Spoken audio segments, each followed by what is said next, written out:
Et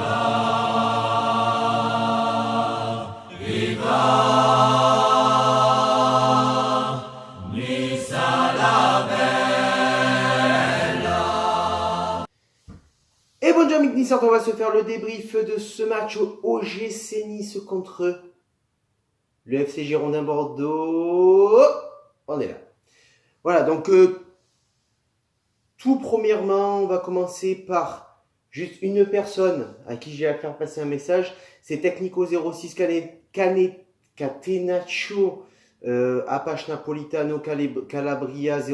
Enfin, on ne sait pas pour qui il est, mais en fait, le gars, Tecnico, il revient. Hein, il insulte les mères, les femmes, les enfants, comme d'habitude. Hein, il revient. Donc, mon ami, j'ai envie de te dire un truc, va te faire enculer déjà. Premièrement, va te faire enculer. Deuxièmement, tu peux plus me contacter parce que je t'ai bloqué de YouTube, je t'ai bloqué de partout. Et deuxièmement, tu peux pas me contacter parce que quand je te dis viens en message privé, tu fais ta caguette, fils de pute. Donc, je t'attends. Donne-moi un rendez-vous, je viens, ou je te donne un rendez-vous en privé et on se rencontre. Je te casse ta gueule de merde, je filme, ça je mets sur YouTube, je montre à tout le monde que je t'ai pété ta gueule de merde. Ou au pire, t'inquiète pas, j'ai engagé déjà les procédures, tu sais où je travaille, hein. Gendarmerie, compagnie, t'as compris ou pas? Allez, ferme-la. Voilà, donc du coup, le message est passé. Pour le pronostic gagnant, alors, j'ai un petit message à Génie Sakai 47, mon ami, qui a mis victoire de Bordeaux 1-0. Je ne vois pas comment l'OGC Nice peut gagner vu la crise qui s'engage en ce moment. Donc toi, j'ai envie de te dire, ferme-la. Hein. Et le pronostic gagnant, déjà, il y a le mien. Moi, j'avais pronostiqué 1-0. Hein. Et il y a un pronostic gagnant, à part le mien, évidemment. C'est Yann OGC Nice. Encore une fois. C'est pas la première fois qu'il gagne.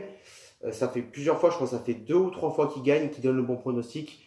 Donc, mon bicou, spécial dédicace pour toi, Yann OGC Nice. Tu as encore donné le bon pronostic gagnant pour ce match. La compo, mon ami, la compo, comme d'habitude, elle est là. Donc, un petit changement de Patrick Vieira. Tu vois, en défense centrale, Dante Irel, classique. Attal à droite, j'allais à gauche, classique. En milieu de terrain, Makengo, Cyprien et Sylvestre. J'ai pas compris pourquoi Sylvestre milieu gauche dans ce match, sachant que c'est plus un joueur qui est porté vers l'avant. Donc bon, il a décidé, Patrick Vieira, de le mettre milieu de terrain, pourquoi pas. En attaque, en pointe, Issane Sako, que j'ai trouvé très intéressant et qui a été plutôt bon dans ce match. À gauche, Saint-Maximin et à droite, Makengo. J'ai pas compris. Moi, j'aurais plutôt alterné Makengo au milieu à la place de Sylvestre et Sylvestre à la place de Makengo, ce qui m'aurait paru plus logique. Donc du coup, on entame ce débrief directement. Dans les 15 premières minutes, on a une équipe de Nice un peu timide quand même qui subit. On tente des attaques, et le problème c'est qu'il n'y a aucune profondeur de jeu. Personne n'est capable d'aller chercher le ballon, d'apporter le surnombre. Du coup, on est un peu brouillon dans cette première mi-temps en fait. Dans ces 15 premières minutes, on est assez brouillon. Et on n'arrive pas à trouver de solution. Bordeaux qui est assez créateur du jeu, c'est eux qui ont le ballon. Ils combinent jeu rapide, passe longue. On a la chance d'avoir une défense niçoise qui est quand même très présente. Et c'est notre force dans ce championnat depuis le début du championnat quand même. Parce qu'on a une défense qui est très très très bonne.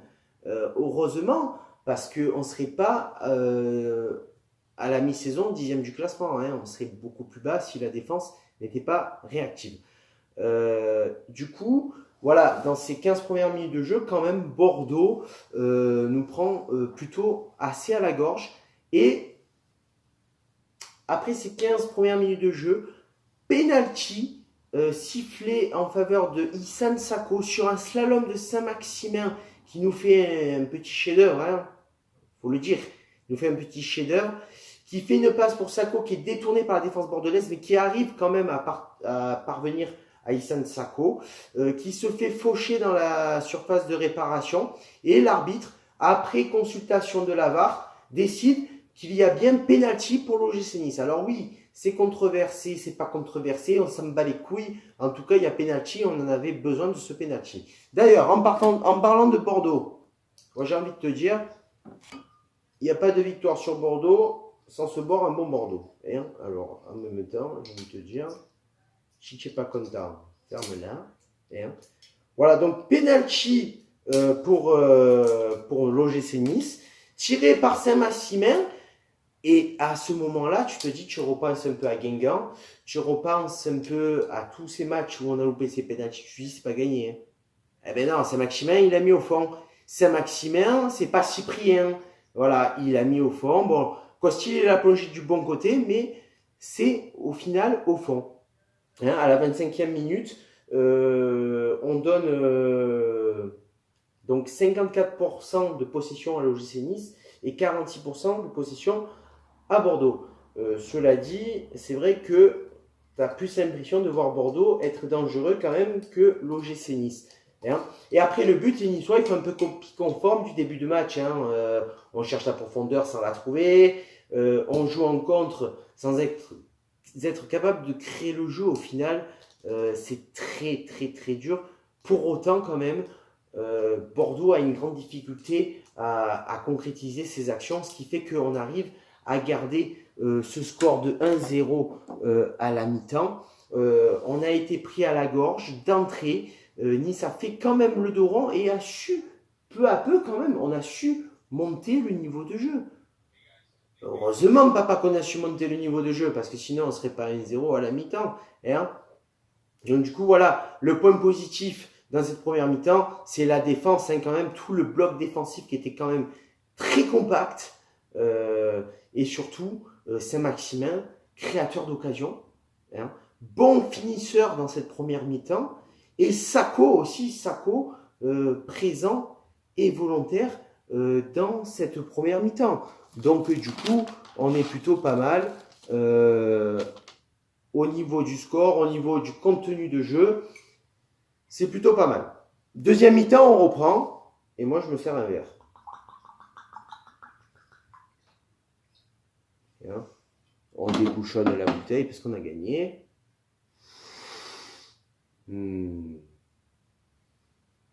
Ça sent le brillant, ça. Ça sent le Camano.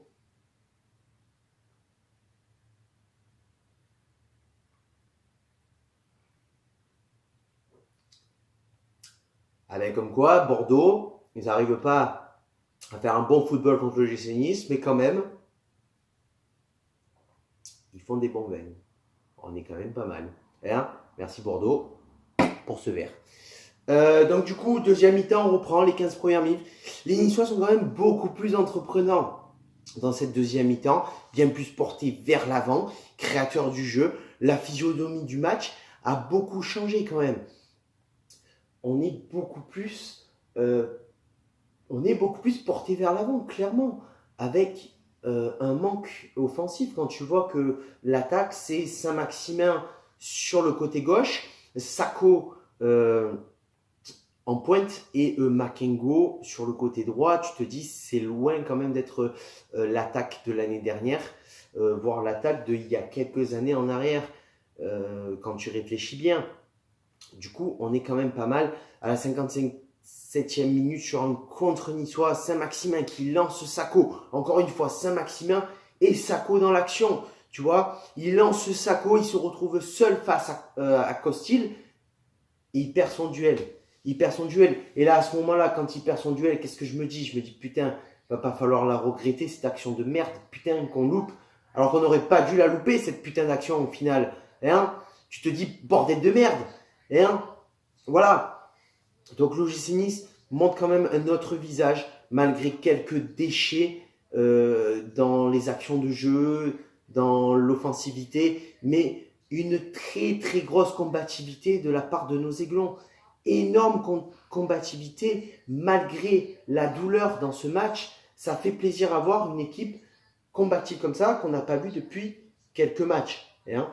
À la 65e minute, Makengo qui sort pour faire entrer Walter. 68e minute, Saint-Maximin encore une fois qui fait sur un compte qui fait la différence en dribble, qui passe pour Sako et qui loupe une fois de plus le cadre. Hein. Ensuite, Srarfi qui rentre. L'OGC Nice fait très bonne figure dans cette deuxième mi-temps. Beaucoup de créativité offensive qui était manquante en première mi-temps et toujours autant de détermination en défense. Vraiment, le point positif dans ce match, ça a été la défense, parce que malgré le manque offensif des joueurs, c'est-à-dire on n'a pas Balotelli, Saint-Maximin qui est tout seul, on est obligé de jouer avec des joueurs comme Ganago, Sako, Srarfi, on arrive quand même à trouver des solutions et des joueurs qui essayent de porter un maximum le danger vers l'avant. Voilà. Donc pour moi, le top 3 dans ce match, mais en fait, ça va être un top 3 très compliqué parce que numéro 3, on va faire un compact. Numéro 3, c'est la défense niçoise. Clairement. Il n'y a rien à dire, la défense niçoise, que ce soit Attal, Erel, Dante, Jallet, peu importe, on s'en bat les couilles. Ils ont été là, ils ont fait le taf et ils ont été présents. Avec bien sûr Benitez. Bien évidemment, Benitez toujours présent.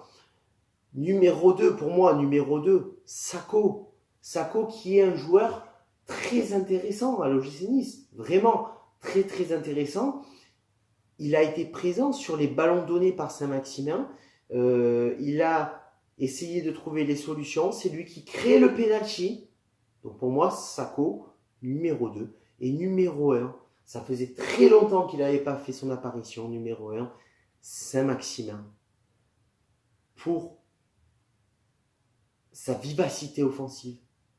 Pour avoir été virevoltant dans cette première mi-temps et dans cette deuxième mi-temps, malgré tout, parce que le garçon fatigué quand même, mais toujours aussi omniprésent dans cette deuxième mi-temps.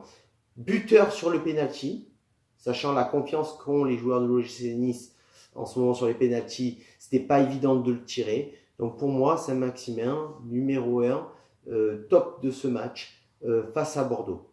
Sur ce, je te donne l'occasion de donner ton pronostic face au prochain match de l'OGC Nice, donc en déplacement. Sur ce, ciao Viva, la Bayetta et Issa Nissa.